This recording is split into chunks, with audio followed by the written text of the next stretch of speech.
Welcome to Lesson 2, Independent Dependent Variables and Solving Equations. In this video, we'll look at solving equations. Example 1. Tammy determines that the cost to print t-shirts for her volleyball team can be represented by the equation C equals 8n plus 50, where n is the number of t-shirts ordered and C is the cost of the t-shirts in dollars. Now we have to use our equation to determine how many t-shirts Tammy can order if she has $170. So looking at the equation here, C equals 8n plus 50. N is what we're looking for because n is the number of t-shirts. So we need to replace 170 over on the left-hand side for C and solve for n. Now the way we solve for a variable is we need to isolate it. We need to get it by itself. And the way we do that is by first getting rid of the plus 50. And we get rid of a plus 50 by performing the opposite operation. The opposite of adding 50 is to subtract 50. So you got to subtract 50 from both sides to make sure the equation is balanced.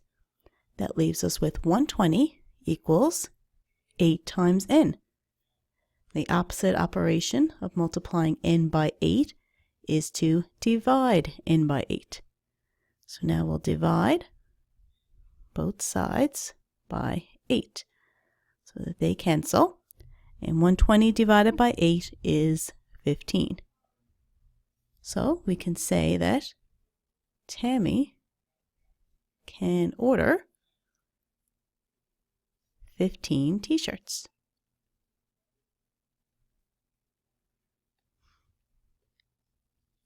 Next example, we have Sarah, who was given a pattern and found that the relationship between the figure number, which is n, and the perimeter in inches, which is capital P, is P equals 4n plus 2. Now we have to use this equation to determine which figure number will have a perimeter of 70 inches. So write down the equation. Now since the perimeter is 70, I'll replace P with 70. And I now need to try to figure out what n is. So I'll start by getting rid of the plus 2 by subtracting 2 from both sides. So that gives me 68 equals 4n, and then I'll divide both sides by 4.